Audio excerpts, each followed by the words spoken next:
filter in. We could have, people coming in over the next few minutes. Yeah. We're going to go ahead and get started. We can start the recording. We said this in the email today.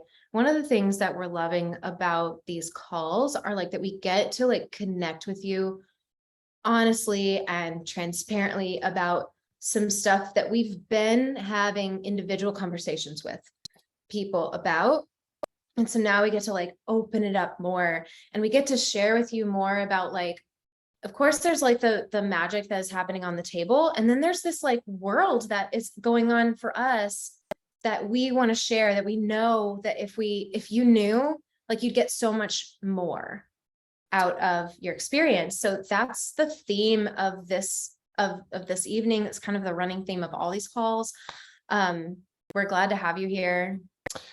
Yes. And on that note, one of the things that we see is in our reality base, there's always two things happening simultaneously. Mm-hmm.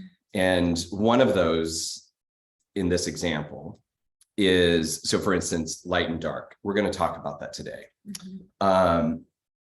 That's two things that make up this reality that we live in. And another kind of two things that come together as one is the individual experience and the collective experience. And so whereby we individuate in our working with you on the table, we're working very specifically to your needs, what shows up, what's unfolding, what's moving, growing, changing. There's also simultaneously these collective themes that are happening. And these calls give us an opportunity to explore and be with these collective themes, which is essentially half of our experience, in a duality reality, masculine, feminine, light, dark, the spectrum. They're all there, and they're at their best coming together in a connected whole. And in a 3D reality, it's so easy to put them across from one another and, pick one side and stay there.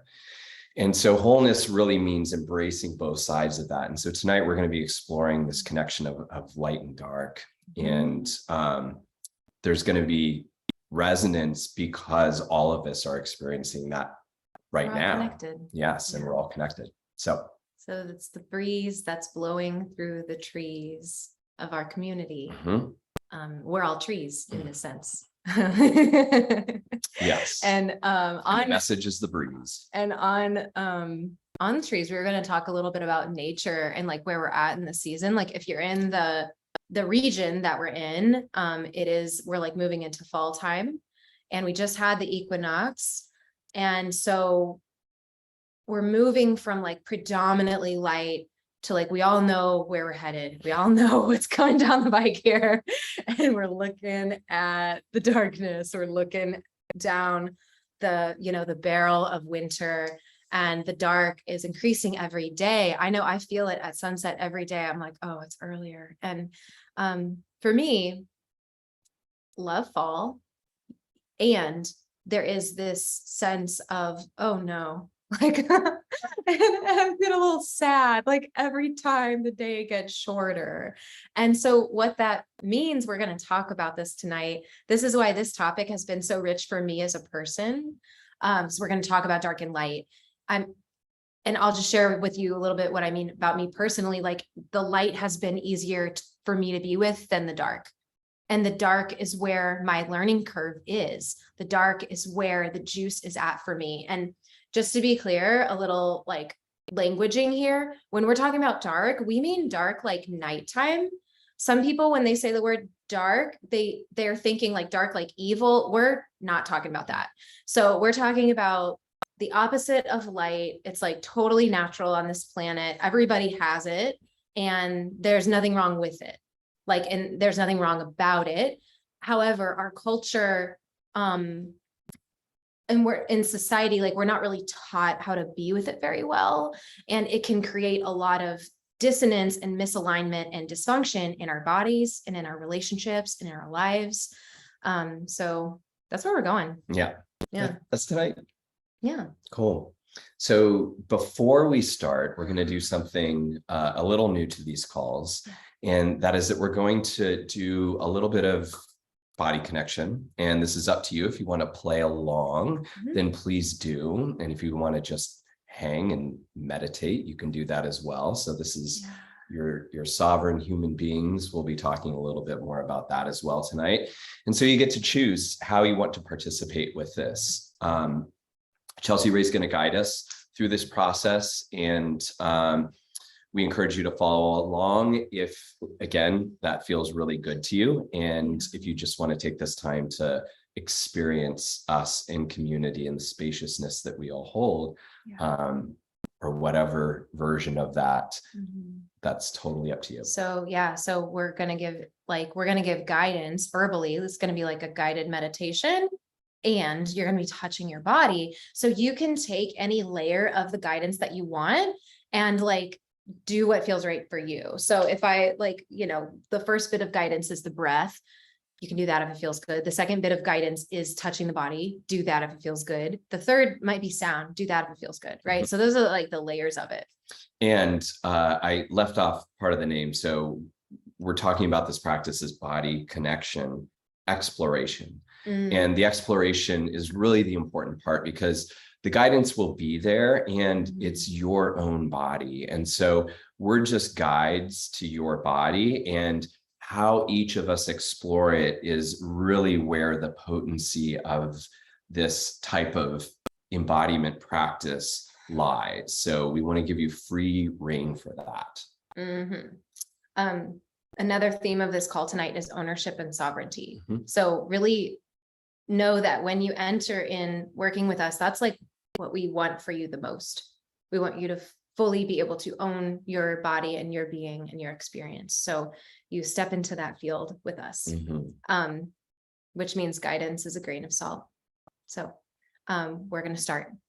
This is really simple. What we're about to do, we're going to start at the lower part of the body, and we're going to work our way up with our hands flat, touching different places, and I'll guide you to what we're touching. And this particular exploration is a little bit of a modification. So it's not in its like purest form, but this is going to be the simplest form. And it's going to be in support of us connecting to the earth element. So that's what we're exploring in terms of the embodiment. Yeah, we're throwing a lot of elements into tonight's call, like a nice mixture and integration.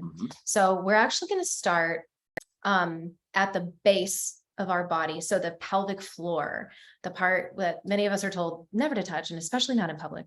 So you're going to take your hands flat, and Brian, you can even like put the camera on me if you want, so that I'm being clear with everyone. So you're going to put your hands flat like this, but on your pelvic floor. So like between your legs. Chelsea, right? Not you're on camera, not in public. I know. What are you doing? Well, if I say, okay, that's enough. Oh. If I say it's good, then I want to own that and demonstrate that. Okay. So you're going to start with your hands flat like that.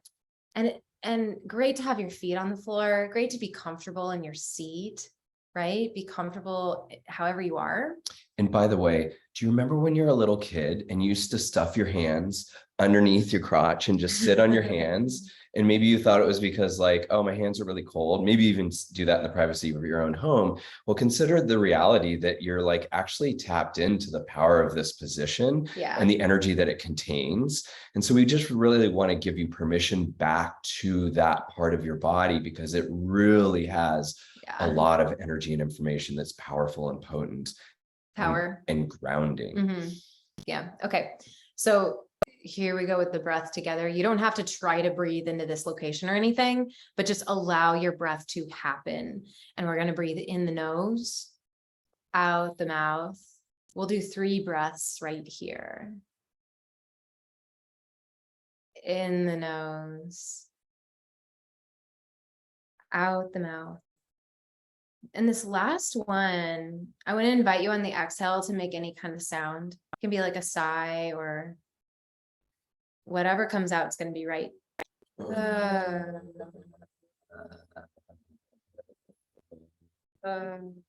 Good.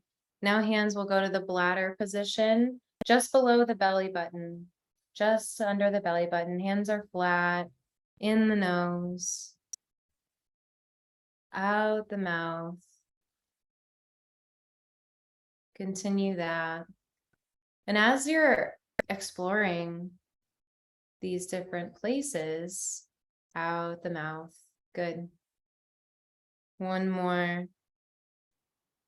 Exhale with sound. Ooh.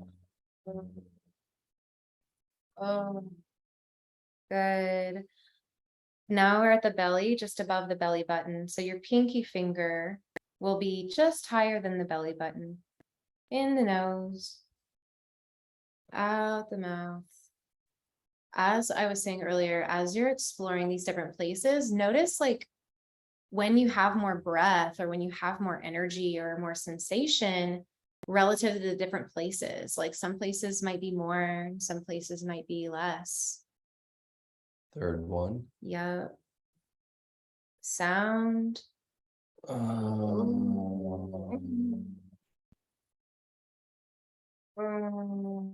And now we're at the sternum, kind of the lower heart area. Yeah. So pinky is, there's a pointy part at the sternum and your pinky can be just above that. In the nose. Good. Out the mouth. So easy. No trying necessary. Light pressure. Out the mouth. And really letting your body guide your breath. Yeah. Just allowing. I'm just here for group tempo. Last one. Sound. Oh. Oh. Great. Collarbones, upper sternum, right here. In the nose. Out the mouth.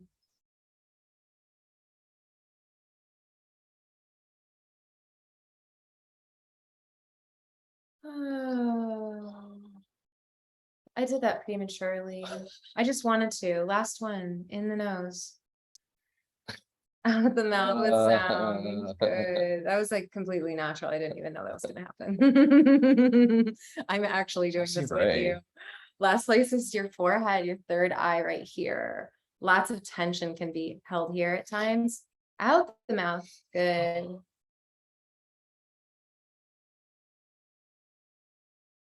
Second one. So good. Allowing. Last one with sound. Yeah. Cool. And let your hands go and give your body a moment to now do like total freestyle, like whatever feels good. Maybe your body wants to stretch in a certain way. Maybe your body wants to be totally still because you've been going all day. Letting the breath happen through the mouth or the nose or however it wants. And if you yawn, that means that your parasympathetic and the lowest part of the brain is starting to reset. So the parasympathetic is turning on, which is that rest, reset, recover. And the fight, flight, freeze, which many times comes with like a lot of focus and attention and activity and stress and trauma, that will start to calm down. So it's a beautiful way for us to open up and be more present. Yeah. So yawning has a negative reputation, but really it's the body. What it really is the body choosing to focus more and saying, I need to focus more. We'd love to hear in the chat, what's like 1 or 2 words that describe what's different now?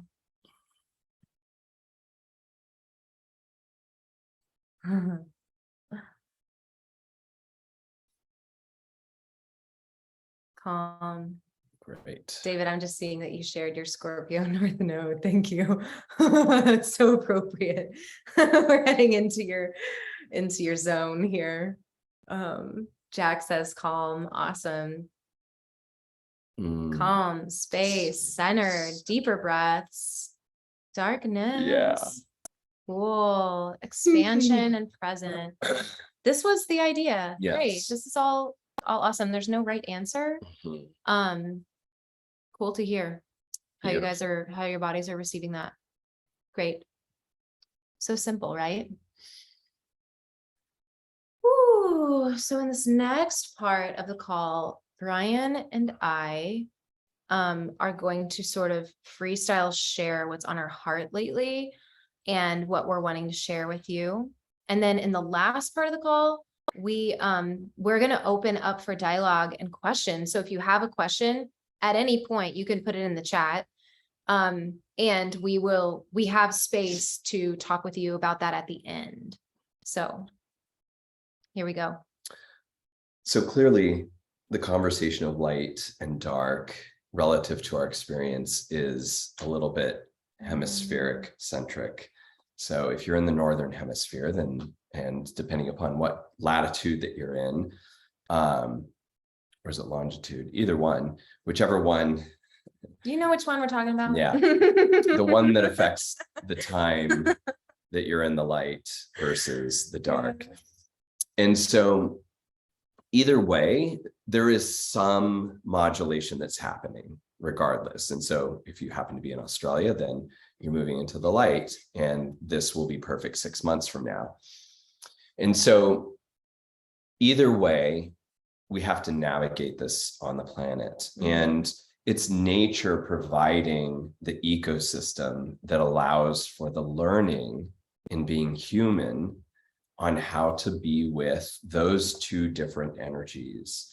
And it's one of many lessons that we get in a 3D reality, ideally moving to fourth and fifth dimensional consciousness. And from our perspective, how you get to an expanded, consistent state of beingness from that fourth, fifth, and even higher perspective is you're so present in your body. You're so in your physical form in 3D. You're fully embodied, your soul connected to your mind, connected to your emotions, connected to your physical body, that you start to abundantly overflow the confines of 3D into the fourth dimension, into the fifth dimension. And when you do so, you start to have a different experience of time. Time starts to be utilized in a way that's for your benefit, as opposed to feeling like you're having to be living trapped by time. And it's okay if you've had experiences where you feel like you're trapped in time, because it's just a lesson showing you in the ways in which you've probably been programmed or traumatized in some way, shape, or form. And it's giving you the container of learning through time. And alas, that is not our conversation tonight. So we'll set that over here. In terms of the light and dark conversation, right now gives us the opportunity where it's literally we wake up, and if you're one of those people that wakes up at the same time throughout the entire year, you will experience a change in light and dark. Same thing with when you go to bed, you know, like through the summer months, we're eating dinner, and it's like there's many hours after that where we go outside and there's complete lightness, and the activity of the birds and the bug sounds that emerge late into the night. All these things are nature's way of informing us about the light and dark lesson. So how does that show up in terms of like actual living on the planet? Well, part of that is the navigation of, let's say, another polarity, which is like information and the ability to digest. Said differently, it can be like information which rises consciousness, and the amount of love that we have to support the information or the light that we're able to navigate. And in our culture, which is such an information technological based society, there appears to be more and more every day this amplification of information without necessarily the requisite love to support it. And we're seeing all kinds of challenges across the human spectrum, which are the effects of this out of balance ratio. And so information is really essentially light. And love, interestingly enough, would be in that dark spectrum. And so in our bodies, in the depths of our bodies, when we're allowed to experience more light, then anything that isn't supported in terms of our capacity to hold love can show up as discomfort. It can show up as pain. It can show up as anxiety. It can show up as stress. And so it's literally the wisdom of our body that's telling us through these different signs, people will talk about as symptoms, but it's just information that's saying like, hey, there's not enough love here to support the amount of light or information that you're taking in.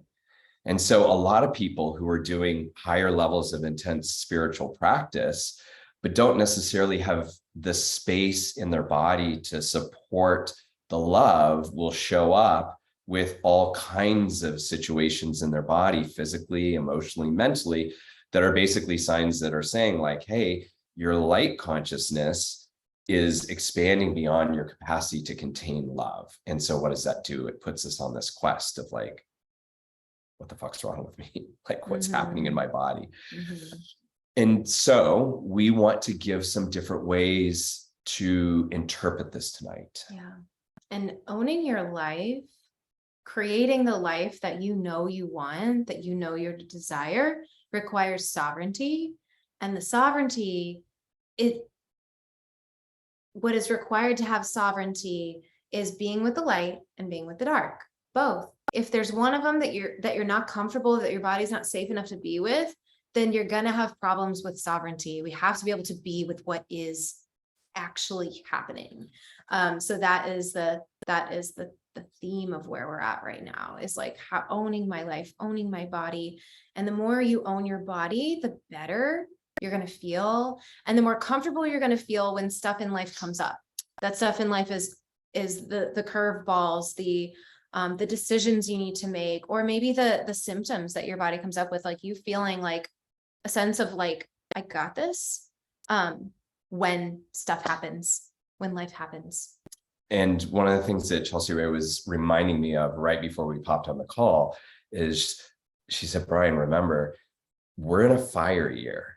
And so the thematic of being in the final quarter of this year, and this year containing the energy of fire. And if you haven't been watching or listening to some of our previous calls, essentially, we would direct you to watch our new 90-minute video that is titled Meet Your Genius. And you can send a message to Haley and she'll send you the link to that. And we'll go through all of those things. So that would be the primer that will support these calls for you to have kind of the baseline of understanding of what we're up to and the elements.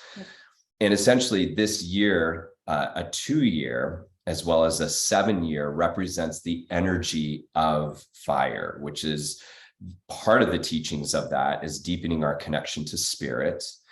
And part of that is deepening our connection to our ancestors.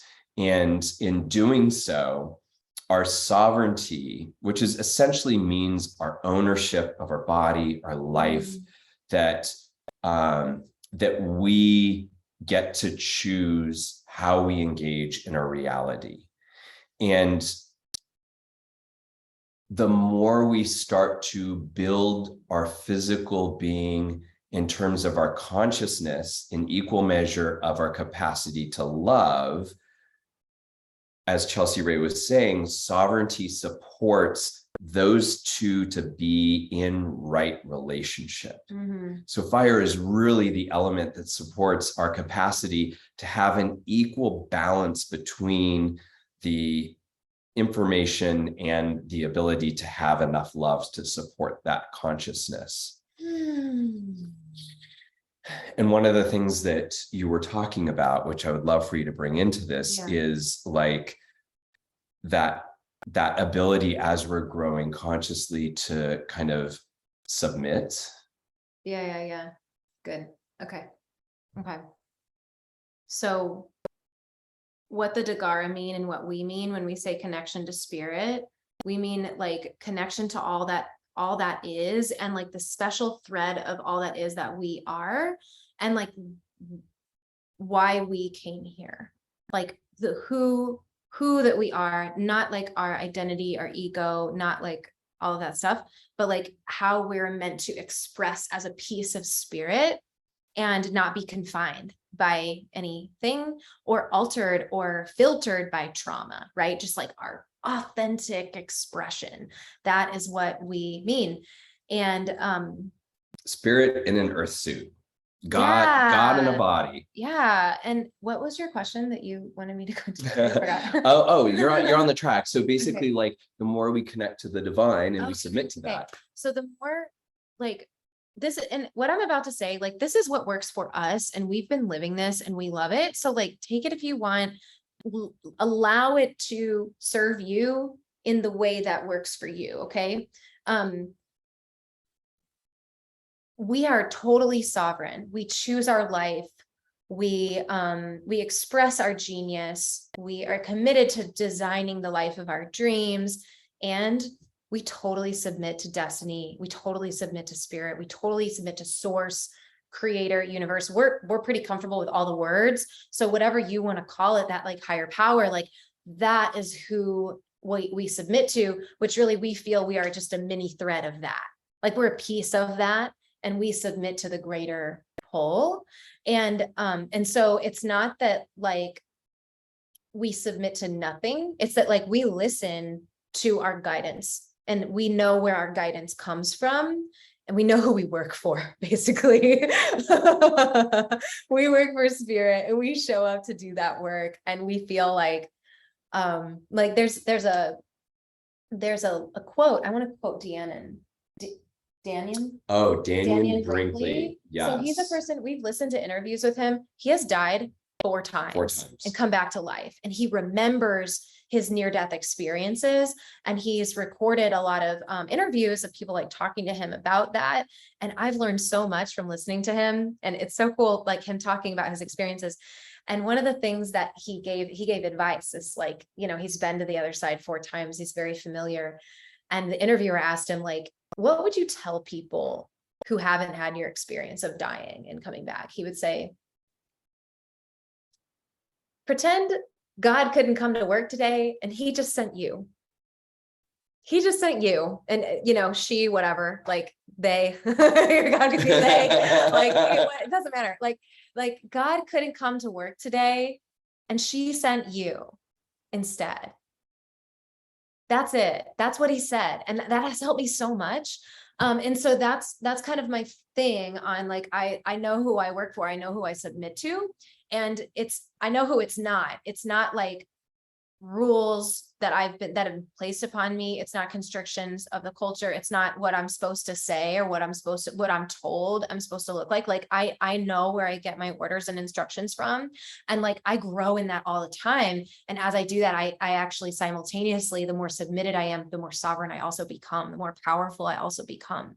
And that lives in a balance. That's what I find. Yes. And so in the time of the summer months, we're like exposed to all this solar energy, which is basically like cosmic starlight that we're aligning to.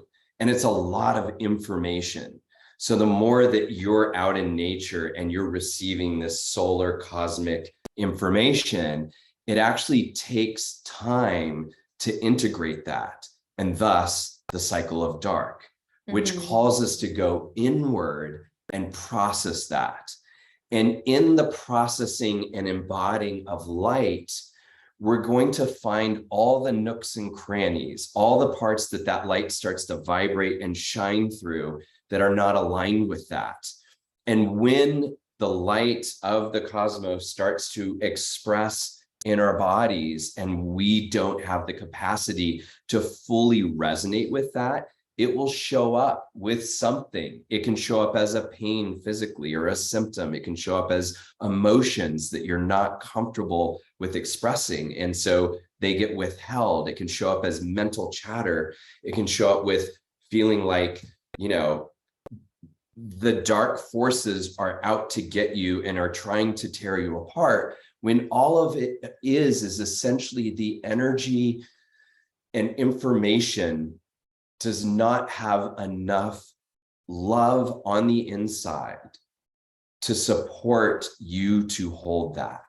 And so in this time period, as we move into more dark periods, literally on the planet where we're at, if that's where you're at, it's ultimately a time to go inward and start to allow the permeation of the light period of the year. So that quarter of spring, third of the year, spring, all the way through summer, to start to integrate and land in your body. Yep. And allow yourself the space to sense differently, feel differently, and think differently. And know that if anything is showing up that you're like disturbed by, you don't know what to do with, that it's just a call to allow yourself to experience the sensations, the feelings, the thoughts, and allow the full expression of them. So instead of pushing them away and trying to fix them and get rid of them, you want to be able to just allow them fully in the body, which of course we're here to support you with. Mm-hmm. And ultimately on the other side of that, it turns into a greater capacity to love. Yeah. And, I think this is the first time we've really gone this far into this stuff. And I know that we're going really spiritual today. And what I want to make sure that we say, we don't need you to believe anything. Like, we're not here to like get you to think a certain way. No. And like, please take what serves you, like allow it to filter in, feel how your body receives this, like feel how it feels to hear this. And don't worry, there's no sense of like understanding that you need to get or anything like that. It's what we want you to feel, and what we would love for you to receive is that there's literally nothing wrong about your body or the way that your body responds or the way that your human being responds to life. And that it's just a matter of like, how well can you be with it? Mm-hmm. That's what we're getting across here. And we're going to move into like kind of an example, and that's going to help it be more clear. I know it's been kind of soupy so far. So, we're going to make it more, like palpable, tangible in a second. Mm-hmm. Yeah. And I just want to make sure that we're saying that, like, just allow this in whatever way it serves you. Mm-hmm. Mm-hmm. Okay. Are we going to do it now? Yes. What are we doing? The example that we talked about. Sure. I don't even remember. Great. Okay. So how does this show up? Basically, when there is a part of you that, for me, it's often I have too much information, too much light, and I'm what I need is more of the dark. I need more love. I need more connection. I need more love. And so often how that presents, what could be like pain in the body. So what is, and this, what I'm about to go into will really help you be able to handle more of what happens in your body on your own, like without, like what we're doing is to help teach you what we know. So it can so you can learn to be with your system more, and handle more on your own. So, when the pain comes up, basically pain is compressed information and energy that is looking for connection, which is another word for love, like connection and love. And it gets our attention. Pain is like so effective at getting our attention, right? It is like genius. So like what gets our attention better than pain? Yeah. Like not many things. I'm busy. Not too busy for that. So what's cool is that pain often gets us to feel. Mm-hmm. And here is some place that we see people really miss the boat, is that, and we have done it ourselves like so many times. Yeah. So don't judge yourself for doing this, but when you have the pain, the first thought of the brain is like, get me out of this, like, Right. Get me away from this. I have to move away from this as fast as possible. Yeah. Like I have to fix this. And the thing about that is that if it's okay to not want pain, but if we want to get away from it too fast, like we're going to miss why it's there. And then we're going to be in a pain cycle for like a really long time because we're not getting the point. So we're going to help you get the point, right? If you can feel the pain and the emotion that the pain wants you is making you feel. Like a lot of people say, what does it mean when like this part of my body does this thing? Well, my answer is always first, before you look at Louise Hay, who is a genius. Thank you, Louise Hay. Yeah. Before you do that, she has written books. If you don't know who Louise Hay is, she is a recent ancestor, and she has written books about the meaning of different ailments that people have, and it's genius. It's a beautiful map. It's amazing. But first, before the map, just like be with the terrain, right? What I always say to people is like, well, how does it make you feel? And they might say like, I'm anxious, I'm terrified, I have this big thing coming up, like, I don't have time for this, like, I need to be doing XYZ instead. Like, I have other plans. I have other plans and I don't want this pain. Like, this is inconvenient. So I'm sharing with you the thread of feelings that the person could have about it.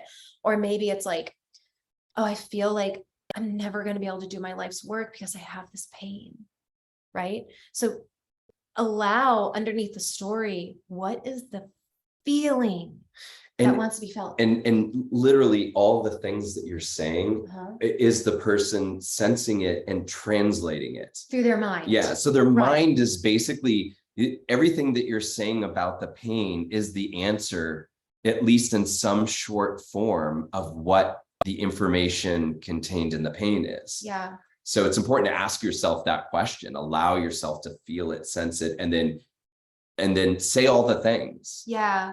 And then to distill, to get through the mind. So we're going to allow the mind to help us. And then to get past the story, the key ingredient, the magical transmuting catalytic thing that you've been told not to do ever since some of you 2 years old is make sound. Make sound.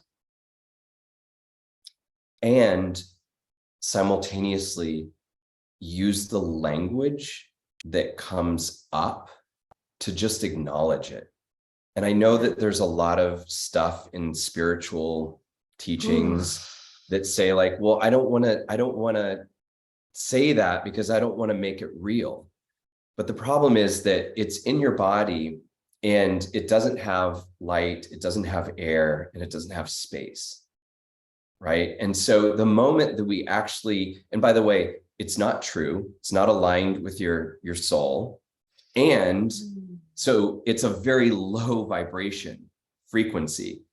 And so the two ingredients in order to create something, to co-create something, is it has to be spiritually aligned and it has to be of a high vibrational frequency. And so if it's spiritually aligned and of a high vibrational frequency, the odds of you actually making manifest on that are very high.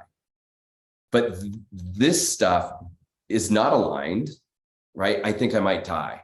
I think I have cancer right here. Well, maybe you do. But that cancer is there to bring you a message. So at least speak the word, say it out loud and acknowledge it. And then, as she said, making that sound, those two pieces together with a little bit of a modification. Right now I feel blank. Or it appears that, and those qualifiers.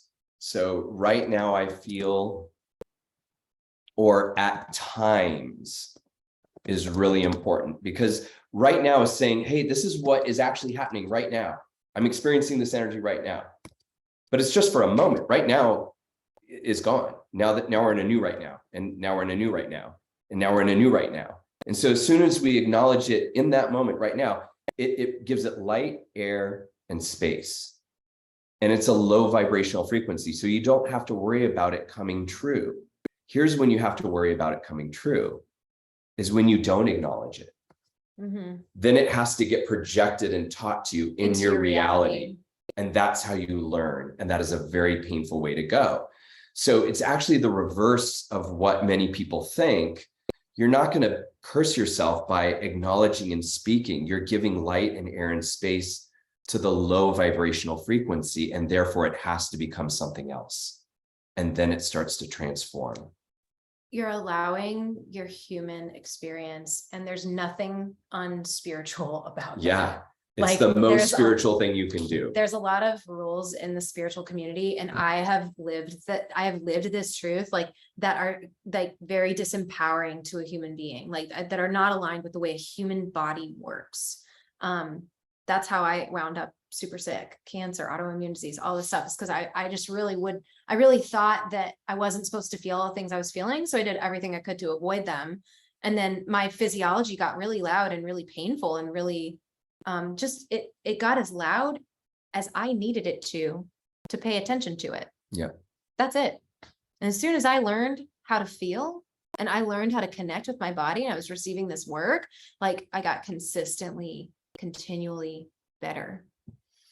So when we bring those pieces out and we allow ourselves to experience the sensation, we allow ourselves the emotions to come up, because many times as we're connecting with it, and then we actually say the words that we're terrified to say. Mm-hmm. And by the way, terrified to say, there's fear in there, there's shame in there, there's Mm-hmm. embarrassment in there. Jesus, I'm invoking the masters right now. Embedded in our like cry for divine support, we're like, God, and then we put all the expletives, or Jesus, and we throw all the expletives. I don't know what happened to Buddha. I think Buddha ought to be brought into that more often. Buddha shit. Like fucking Buddha. So when we actually allow ourselves to say those words aloud, then suddenly it doesn't have the capacity to own us.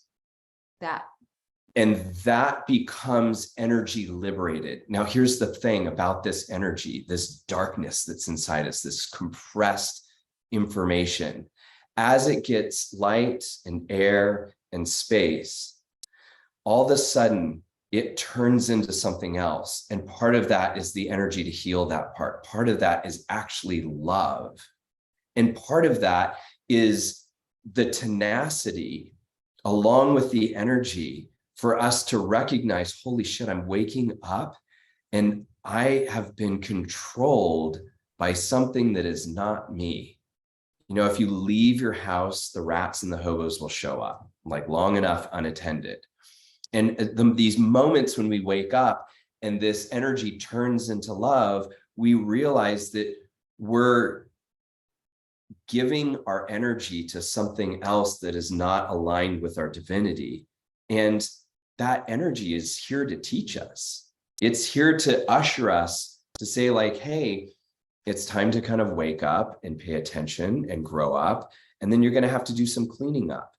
And Ken Wilber talks about this. He's kind of a master of consciousness. And it's this wake up, grow up, clean up. And there's another up. I don't think it's throw up.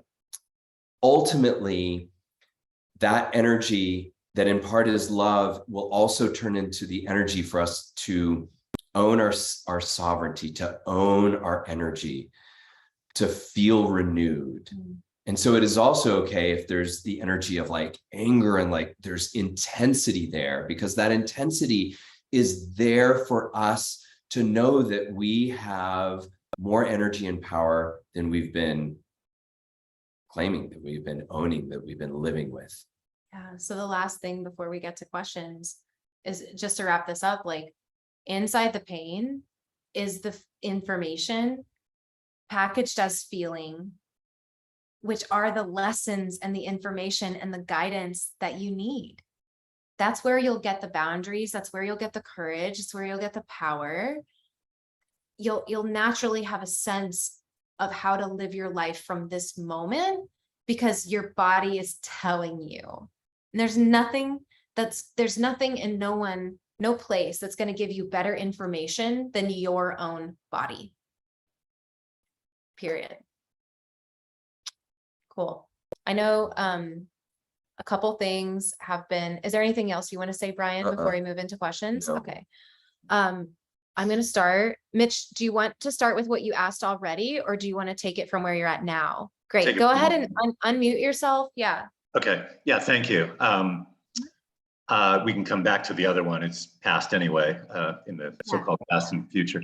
So first of all, thank you for explaining this. And as you both know, having worked with each of you, am moving from head to heart, and I'm celebrating that.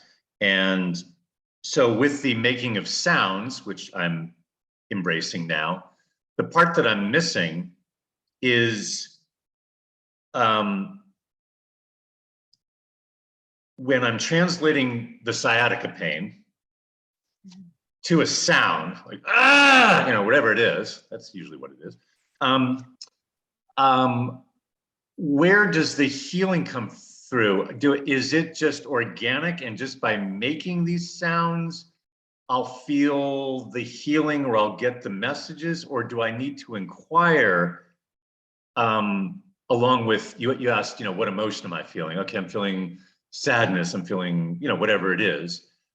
Am I to do anything, or just let the sound itself do its guru or genius, I'll say, thing, and that's the healing? That's the part that I'm not getting. That's such an excellent question. Okay, so for a lot of us, especially if sound is new, or sound in this way is new, the first thing I want to say is it can take up to like 6 to 8 seconds for the emotional brain to register, and then some more time for like the certain part of your body to really like make it to your brain. And you can tell when when you're making the sound of the place, because you'll feel it vibrate those tissues. Like you'll literally feel those tissues start to vibrate. And to help, so sometimes you can make sound for like 15 seconds, and it doesn't, sometimes it's okay if it's intense and it's really loud and it projects out in the area around you, and it totally doesn't have to. Like sometimes the most effective sound is like with your mouth closed, actually. And might be helpful even if I like demonstrate a little bit. What do you want to say about that? What I was going to say to add to that is, if you are new at making sound, then how you get it is the moment where nothing exists except for the sound, the sensation, and your body's movement. When everything drops away, when all thoughts melt, and all that's happening is the experience of you and your body expressing, that's how you got it. And that only needs to happen for about a second. It may take you 15 seconds to get to that moment. And eventually your body will tune into that moment. And as soon as that happens, for just a moment, it will happen as long as it needs to. So sometimes that moment's a second, sometimes it's 10 seconds, but it's not a long time period. That's the moment where the sound vibration, the sensation, the emotion start to vibrate at the frequency at which that distortion has been held, and is now starting to vibrate such that it can start to translate through the nerve system, the fascial system, the muscular system, the lymph system, the blood system. It will start to, that is the healing process. There's nothing that needs to happen, but it's activating all those things to create whatever healing needs to happen on a physiological level, and then emotional, mental, etc. Yeah. And then the last part of your question is like, the sound itself is changing the tissues and changing your brain, and is a teacher. So like, you don't really have to know anything. And now that you know this, listen a little more, like just know it's there, and be curious of like, the question we always ask people when we work with you is like, what feels different? Right. So just tune into that. What's different now about me? You might notice your thoughts being a little different. You might notice just a lightness, and you might notice just like something different about your experience, and you can trust that that's informing your path. And each emotion, I want to give you this too, takes about 30 to 90 seconds.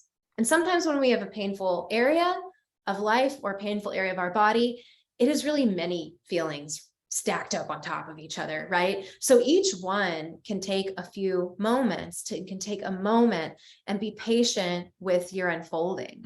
And whatever your pace is your pace. Yeah. Yeah. And over time, you'll quicken this process. So it's okay to be kind of gawky and teenagery and not very good at it, because you're learning. And then eventually it's, it can be to the point where, I mean, I don't know, half hour before this call, I was flooded with emotions, was sobbing deeply for about 45 seconds, had a realization, and wrote 3 emails after that, and I mean, I've had entire, chapters of a book come from putting my hands on a body and feeling the energy of that. And then all of a sudden, like, here's an entire program. So it's what's on the path to this type of connection and exploration is tremendous creativity and connectivity. So the ability to be aligned and be a transmitter of source energy and bring it to the world in some way, shape, or form. And at the same time, the ability to be in the presence of another person or even groups of people and be sensitized to, how do I engage in such a way that speaks to the people that I'm with, that's resonant, that feels real, that feels authentic. And so sometimes in the beginning of this, we have to kind of be a little inauthentic and a little, actory or actressy. And then there's these moments where all of a sudden we don't have to do that. And what's there is our authentic expression of ourselves. And so that's what we're ultimately looking for. Thank you. Yes. Cool. David, do you want to go next? Sure. I was just sitting here thinking about, like, why is it sound, and what kind of, I mean, I want to hear more, whatever else you have to say, but I wanted to say a little something that came to me was, it seems like the sound, it feels like the sound carries information, right? But it's an information that is deeper, beyond, bigger than the mind, right? yes. And that's that sound, it's almost, well, it bypasses the mind, right? But it also, I mean, it feels like there's a listening that has to happen as well, like from a deeper place after the sound or with the sound. I don't know if that makes any sense, but Really does. Yeah, I'm curious what you have to say about that. Yeah. We're about to jump on. You want to go first? All You I want me want to to go? say, Yeah. one quick thing. Hey. It sounds like what you're describing, David, is like what it's like to receive your experience. Really fully receive an experience. Yeah. And you're totally right on, David. And so just kind of adding a little bit to what you've already placed in the basket here. There are 2 other, I mean, there's so many 2s that we explore in Genius Frequency. And one of them, and I made a promise not to talk about this tonight, and here you are. And that is that there's form and formless. Okay. There's energy and matter, and there's also light and sound. And so sound is in the realm of form. So sound changes form and light informs. So there's energy of a more spiritual nature that's a higher frequency, that is light. That light informs our form, which translates as sound. Now, when we look at the spectrum of light and sound together, if you play a note on a piano and it's something like, I think 49 octaves above what we can hear, it actually becomes light. So even on the spectral frequency, sound eventually becomes light. And so there is this interplay between the two. And so we're working with, in the genius frequency, the combination of the intersection between light and sound and how they come to inform and form. So you brought up like a huge thing in genius frequency. And I just wanted to like touch on it just a tiny bit because I get so excited about it. And that's also something connected to what Bess asked in the comments towards the beginning of the call. Like that was geared towards that too. Like she was asking, like, why is connection, what did she ask? Why? Okay. Why is love correlated with dark? I would take that whole conversation with a giant grain of salt. And that was kind of what was coming through. So, I mean, my encouragement is let everyone take that information in. And if you have something to say about that, like send it to us. But I definitely don't want to put that in a like, this is reality and this is, you know, from the mountaintop, this is what is. Something I would say to answer that question is try doing this thing where I know you've done this before, like try doing this thing where you're making sound in a place in your body, especially if it's like contracted or uncomfortable or painful, and feel what happens, what is birthed, what follows that, what's created from that. I find that it's love. So just explore that on, with yourself. And let us know. And Mitch actually is really kind of nailing it here. So could it be that dark is calling forth love? So that's really the translation of how I would put it. And if we're looking at kind of the polarities, the masculine tends to go the light frequency, and then the feminine is the dark, which is the spaciousness through which love is contained and kind of glues everything together. So I see the darkness in space as kind of the glue, which is essentially the frequency of love from which light can be held or framed. So that's how I see those two intersecting and interacting. And it can be a little bit controversial because we have all these different connotations in our culture about light and dark. And so how do we have this conversation in a conscious way that doesn't throw in a whole bunch of energy towards polarization? That's, it's a little bit, it's a careful dance to be danced. And again, our own experience is going to guide us. Our biggest thing is being whole. So what's cool is like when you're with your light parts and when you're with your dark parts, you're with yourself. And then the more whole and the more parts of yourself you can be with, the more of life you can be with and be okay. And also the less you'll be controlled. Like you can, when you own and are connected to more parts of you, you're not as scared as a person. Like it's not going to be as easy to control you or scare you.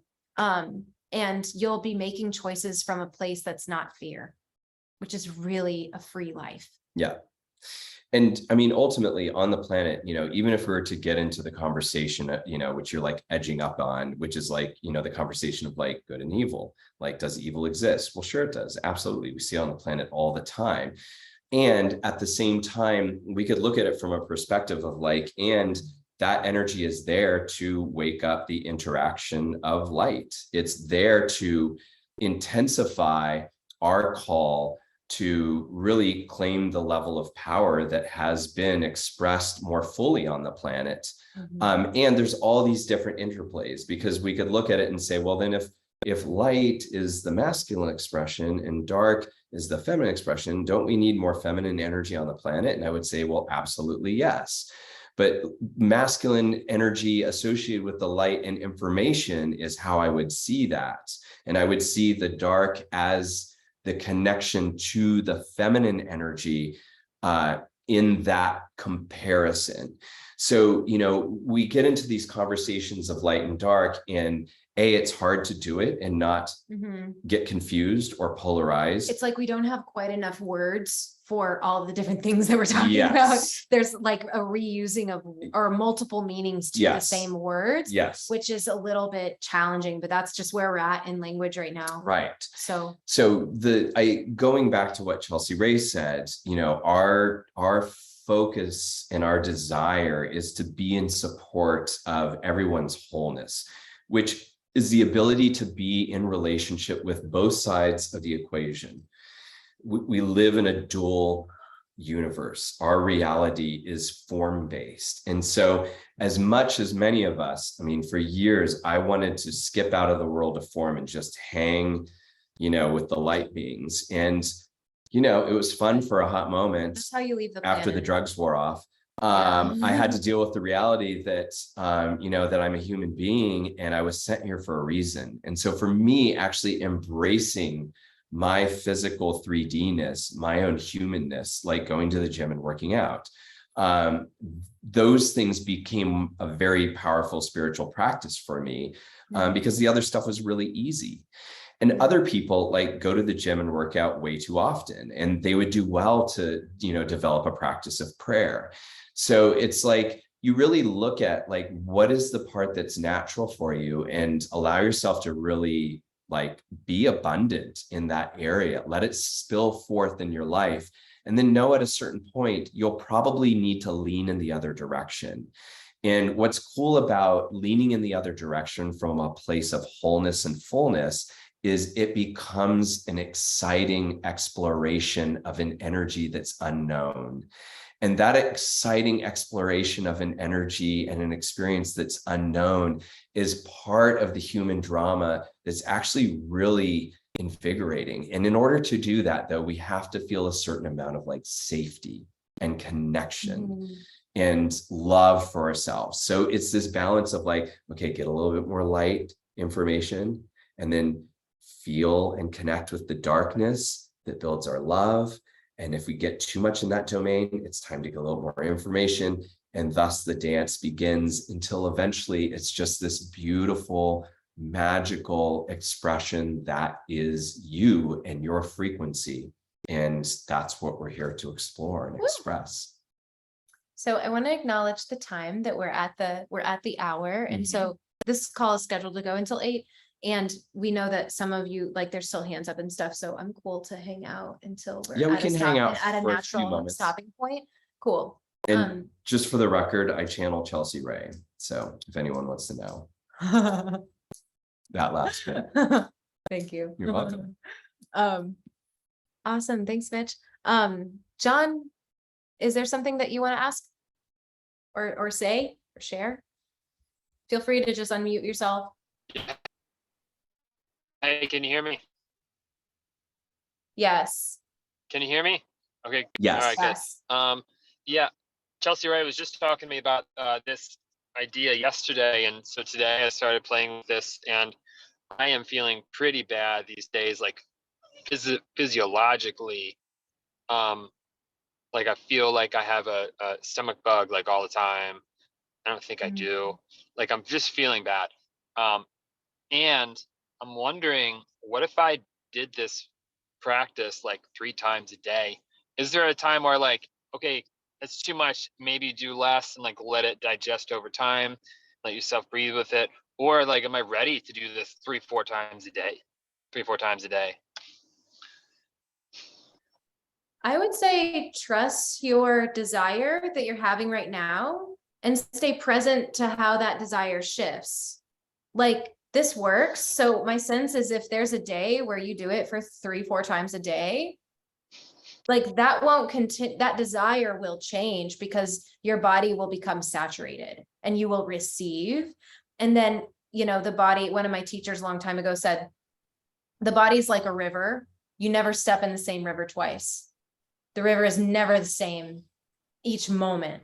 Like little things are moving and changing, the water's flowing. So like, go with what you want to do and keep paying attention. Don't be rigid with that. Got it. Cool. Yeah. I Like- love that. Okay. Cause you could do it once and then be like, I'm actually good. Yeah. And I might do this every day for a little while, but just be, you know, just Mhm. be, connected to yourself. Yeah. And the only one thing I would add to that, John, is when we first start engaging with our body in these ways, like the first few times we might have these like, whoa, that was, I felt something. We may even have an experience where like, I don't know if I really felt anything. And so the repetition and maybe the intensity or the increase in frequency that you work with your body will start to inform you in more and more subtle ways. So in other words, the more you connect, the easier it is to connect, the more you'll receive. And so in the beginning, you might do it more frequently. And then as Chelsea Ray said, you're going to get more out of each time. And then you'll find yourself going a day or two and forgetting. And that just means that it's working. And then, you may go another day and be like, oh, I should feel like shit again. And you're like, oh God, I haven't done it for 2 days. So then you'll start to find like, what's the rhythm that supports you in the life that you're living. But definitely having done, an immersion recently, like your body needs to integrate. Mhm. Yeah, I was thinking that too. I just said, yeah, I feel bad because a lot of people feel bad, but it is true that I specifically just went through a lot, and I think I just need to really digest a lot. So Yes. Thanks for listening. Yeah, Absolutely. of course. Thank you, David. Thank you, Mitch, for what you said in the chat. Beautiful. Does anyone else? Last call. If no one has anything else, I think it's still relevant. You partially answered it with what you've been sharing already. But my first question, which is way back up there on the scroll, when we were placing our hands on pelvic area and other places, I'll just be specific because it'll help channel the question. So my third eye was like, yeah, the emotion was woohoo, kind of thing. And the pelvic area and the bladder were also up.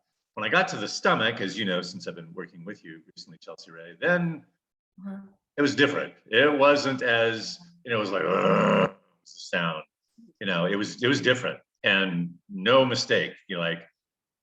From the first two, it was and this one was like, whoa, okay, bear in the woods coming out, lions, tigers, everything's happening, something's up with the stomach. So my question is basically, okay, so if I'm aware, if any of us is aware that a particular body part that we're touching has something different than another body part, what are we to, I don't want to say make of that, but what are we to be with that? That's a great question. And actually we're, what we did today was a very general way of working with your body. And so we are going to be creating an online course on this and really take people through this because we know the need for it. So we're going to teach this. Yeah. So stay tuned for that. In the meantime, what I would say is you can do what we did and go from the bottom to the top. And you can recognize the areas that are like connected, easy, and then use that as your starting point and just hang there and then see what shows up next. And then it becomes this kind of like elemental leapfrog where you're, let's say you start here because it just feels yummy and you naturally breathe here and your body relaxes.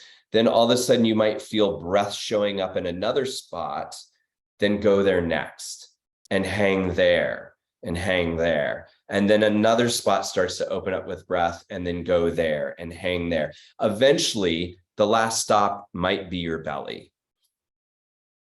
But by the time you get to your belly, your system will have been kind of it will unwind some patterns of protection that by the time you get to the belly, then, so in other words, if you're going from the bottom up, let's say, as we did, if you get to the belly and it's like, holy shit, just move on. It's kind of like going to a neighborhood where you're like, I think I might get knifed here. It's like, well, you can walk faster. I would just speed up a little through that section of town. right?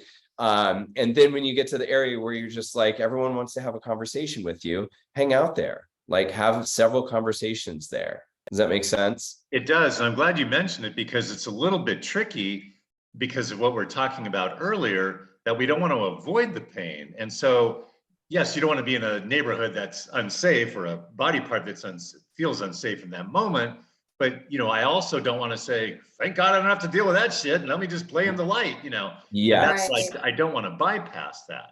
Yes. Right. So what you do is you go to the neighborhood where you have all the easy conversations, you make a few friends and you go, hey, you want to go on a walk? And then you go on a walk. And the next place, you don't meet as many friends, but you pick up one or two. And so by the time you get to the neighborhood that, you would have kind of ran through before, next thing you know, there's this whole group of people. And you're not going to show up and have a riot. You're actually going to show up as a connected community that has a lot of energy, that part of it's curiosity, part of it's like, hey, y'all brought beer and bread. And so, you're showing up and saying like, Hey, do you need anything? hey, we got up? some goods here. What do you guys got? You got some music? Let's hang out for a while. And then now you've got a community event happening, in the same neighborhood that you wanted to run through, It's like, you're hurting, we can listen. Yeah. What's going on? And the safety in your body is the breath. Yes. If your body stops breathing in a place, that means go to a place where you have breath. That means get out. Yeah. So that breath is the indication of like, I'm safe to be here. Okay. Which is also why we're not saying breathe here in this way, other than in the nose, out the mouth. We're saying put your hands there, and does it elicit breath? That's a very different thing. And so when the body guides the breath and expands the breath, that means that it's essentially telling you it's safe, it's connected. And then we build that as an abundant resource. And then we let the body say, where's the next stop? And that's the essence of what we're going to be teaching. And we're just going to do it in several ways and give more guidelines and a lot more information. But that's like, we had to distill it down, if we're going to distill down a 7-week course in 7 minutes, that's basically it. But the 7-week course will be like really a big, it'll be all the elements and a big exploration. So we're very excited about that upcoming. Yes. Thank you all for your brilliant questions, for your clarity, for your presence, for hanging with us in this like fun and interesting to us conversation. I just know whether you're watching right now, or you're with us right now, or you're watching on the replay, like being with this topic in yourself and learning how to do this will absolutely make you a more powerful person. Being spiritual, being conscious is honestly only good to the extent of your power and courage and strength. And love. And being powerful, strong, courageous, determined is really only as good as you are loving and conscious. Yeah. So either wherever a person is at, wherever you're at, like the secret connector is the sound. And it's like this dynamic conversation that we're having. So I just know that you'll have a better time in your body and a better time in your life practicing this. Yeah, thank you. Beautiful. So great to be with you all tonight. Yeah. And please enjoy every moment as we start to move more and more into this dark part of our year. And my blessing for all of us is that we take the opportunity to explore that energy and allow it to build more and more space for more and more love and more sovereignty as we move into the end of 2022. Woo! Yeah. We love you guys. We love you. Thank you. Bye. Thank you. Good night. Yeah, feel free to unmute yourself. I just love to hear you say goodbye. Thank you. Bye. You're welcome. Bye. Thank you. Thank you. Love you. Thank you. Love y'all. Bye. Bye.